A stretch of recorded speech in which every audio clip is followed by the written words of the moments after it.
know what's scary? We're starting to believe.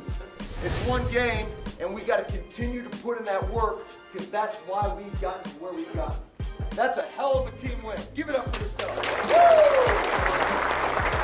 Man, let's go. Hey, pack on 3. 1, 2, 3. Back!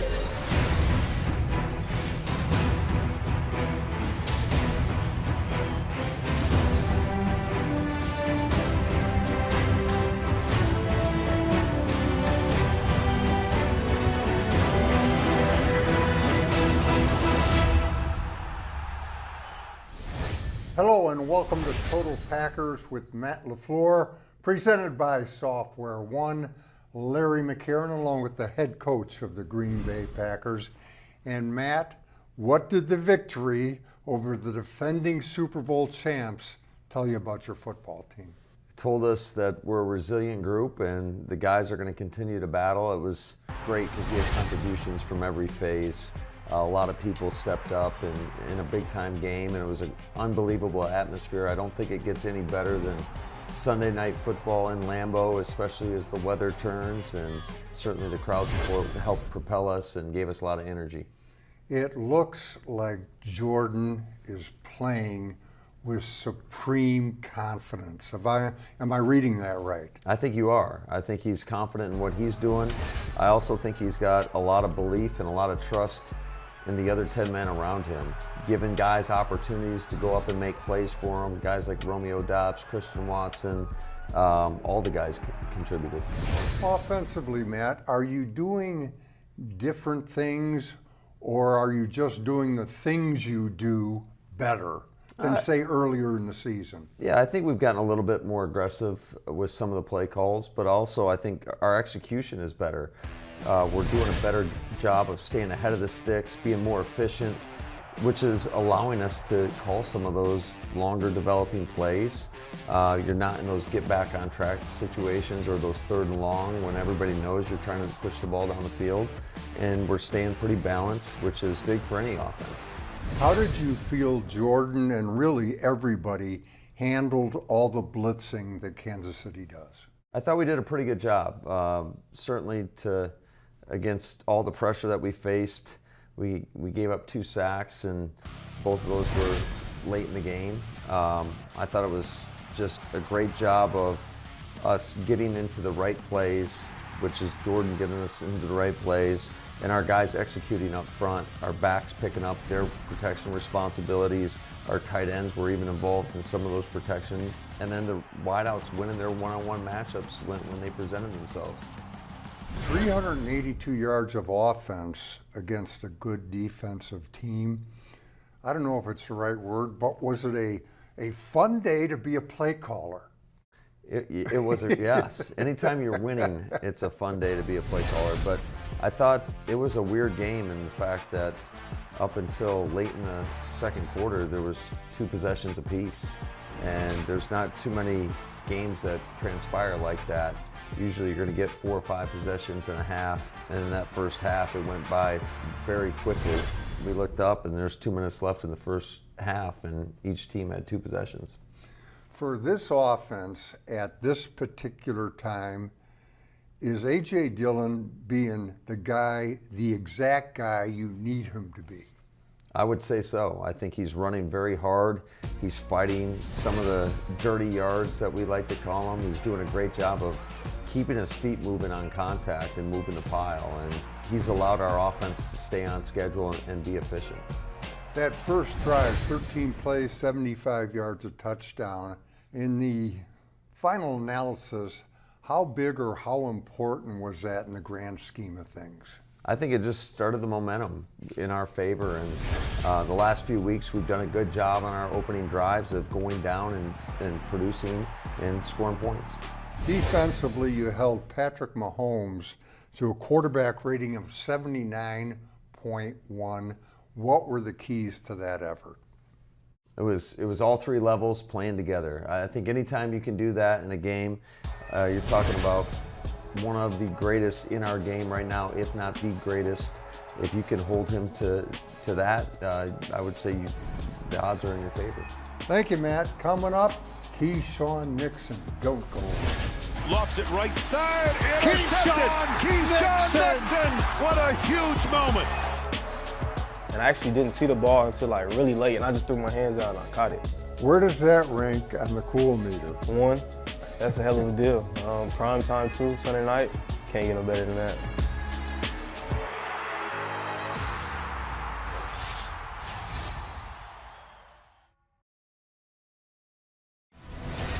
Total Packers with Matt LaFleur is brought to you by your local Chevy dealers, by Bellin Health, and by Johnsonville.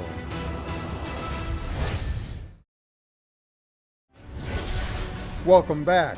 This one-on-one is brought to you by Brew Pub, lots of matzo pizza. Snap Mahomes, lofts it right side, intercepted. Keisean Nixon. Keisean Nixon played it beautifully. What a huge moment.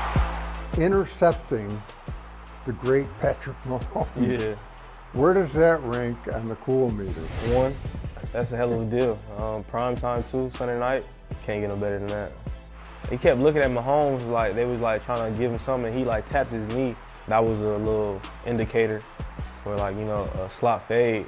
So I backed up, I play off. I usually play press in that scenario, and I backed off and I just read the route. And I actually didn't see the ball until like really late, and I just threw my hands out and I caught it. Now, you walked away from that game with several game balls. Could you talk about those? That's kind of a special night. Could you talk about those? Yeah, coach gave me a game ball. You had an all-time high. It's like you get an award right in front of you after you just did something good. And you get it in front of all the guys you work with every week. I got a game ball after the game from NBC.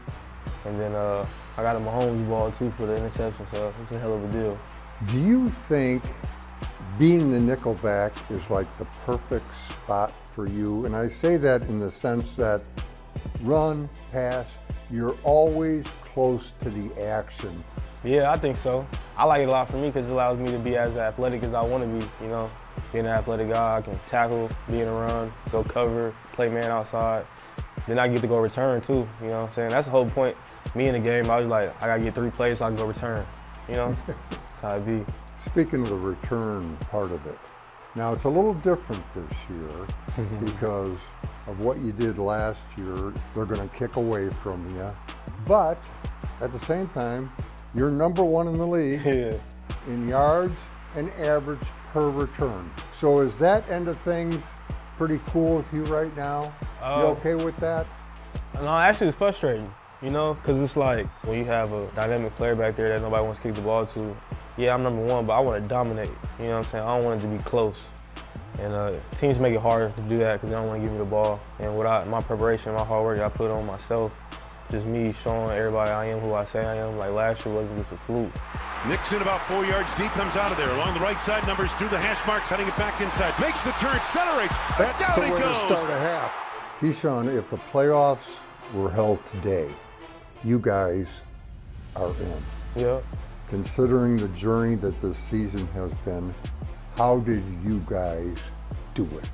So we just stuck together as a team.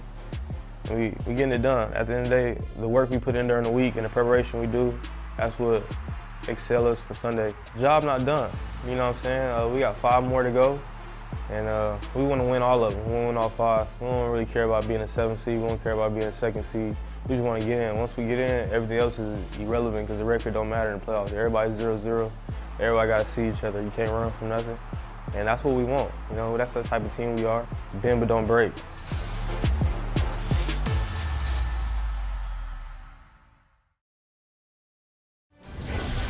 Welcome back. This week's Chalk Talk is brought to you by Network Health. Let's talk next play mentality. Midway through the 4th quarter, 2-point game, and Malik Heath is working against zone coverage. He takes his route about 18 yards upfield, breaks down, and comes back to the football. The route is there. Meanwhile, at the line of scrimmage, the protection is there. As for the throw, Jordan Love fires a BB, and it's there too.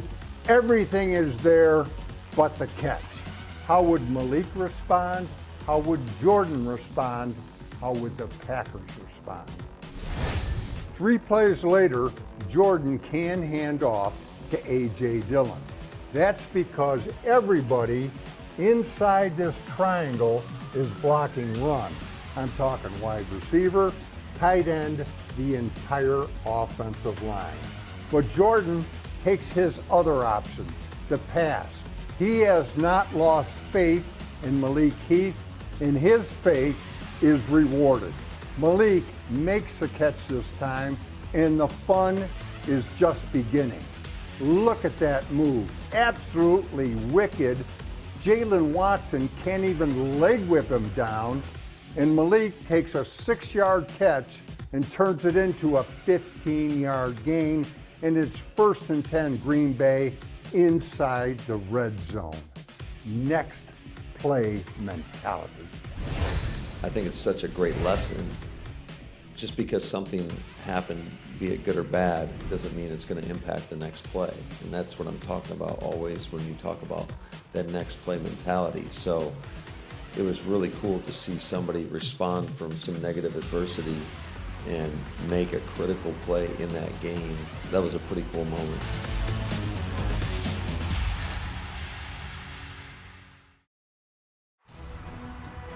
Total Packers with Matt LaFleur is brought to you by Network Health, by your Wisconsin Toyota dealers, and by Software One, redefining how companies build, buy, and manage everything in the cloud.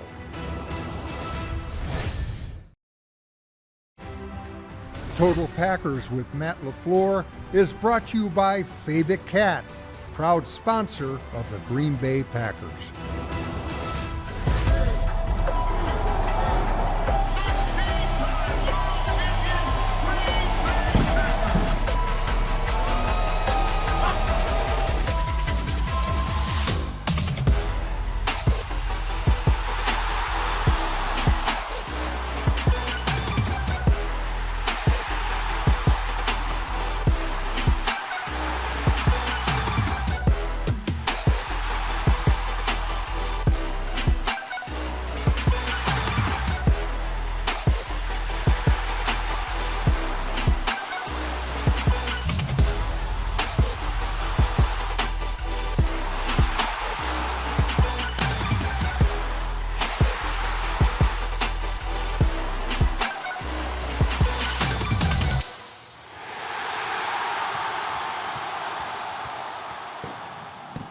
Welcome back to Total Packers with Matt LaFleur. This week's game balls are brought to you by Spectrum. Welcome back. Time to hand out game balls. And Matt, on Defense or special teams, as some of us know it, you went with Anders Carlson, and the young fellow was perfect in what were kind of tough conditions. Yeah, especially that last field goal to put us up 8. A 48-yarder was a little bit further than what we wanted from the previous play, but it was great to see him step in there and deliver in a critical moment, and it just shows you what he's made up mentally. On defense, you went with Kenny Clark, and what a football player. He was a force, run and pass against really the best part of their offensive line. Yeah, he's been super consistent. I'd say these last 5 weeks, he's played some of his best ball, and we need that moving forward. He is such a force inside and provides a lot of support, you said it, in both the run and the pass game. On offense, you had 3 winners of game balls, and I'll give you them one at a time, and you can tell me the whys or wherefores, beginning with Christian Watson. Made some critical plays for us. Gave him a couple handoffs as well, a couple of reverse and around, but obviously the 2 touchdowns were critical. One, just being physical at the point of attack against one of their best corners, and he's a really good corner, McDuffie, throwing him by, and then the other one just going up against some bad leverage. Jordan gave him a shot in the back of the end zone. He went up and made the play. The way he attacked that football was something special, wasn't it? Absolutely. That's exactly what we want to see each and every time he's out on the field. Another game ball goes to the guy doing the throwing, Jordan Love. And we talked about him earlier. Man, is he playing well. You know, some of those balls, They're like BBs. From the press box, they look like BBs. Yeah, he's doing a great job. He's just being so decisive, trusting what he's seeing, and allowing those guys to make plays for him. Also talked about the third game ball winner earlier, and that's A.J. Dillon. I just like the way he's rising to the occasion for what you need him to be. Absolutely. He's, like I said, he's allowing our offense to stay on schedule, and we're being really efficient in the run game, and he's doing a good job of getting yards after contact. Thank you, Matt. Coming up, the last word from the coach. Don't go away.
The Last Word with Matt LaFleur is brought to you by Construction Business Group and Wisconsin Operating Engineers. Welcome back. Time for the last word from the coach. But before we talk about the Giants, Matt, you are involved with My Cause, My Cleats. Could you tell us about that? So the shoes that I wore represented the Valley Kids Foundation. It's for underprivileged kids or kids that don't have the resources that they need, that kind of fall through the cracks. It was founded about 30 years ago, and it helps kids in Northeast Wisconsin. And it's a great foundation where 100% of the money earned goes directly to the kids and to the charity. There's no overhead, and it's a great cause. Yes, certainly sounds that way. Now let's talk about the Giants. They are 4-8, but they've also won their last two games, and they're also coming off a bye. They're a team that we played last year in London, and we all remember that game. It did not go the way we wanted it to, and they're a dangerous football team. A 2-game win streak, coming off a bye, so there's going to be some things in the plan that you got to play through and some unscouted looks, but what a great opportunity for our football team to get another primetime game, Monday Night Football, and our guys will be excited. They'll be ready to roll. Now, the Giants were a playoff team last year, won a playoff game, and then they're struggling this year. Isn't it an indicator of how fragile success in the NFL can be? Absolutely. You can never take it for granted. They got great players. Brian Daboll is a guy that I have a ton of respect for. He's obviously did a great job with that team a year ago, and they're kind of weathering the storm, so to speak, and so they are a very dangerous opponent. Thank you, Matt. Good luck against the Giants, and thank you for watching. Until next time, take care.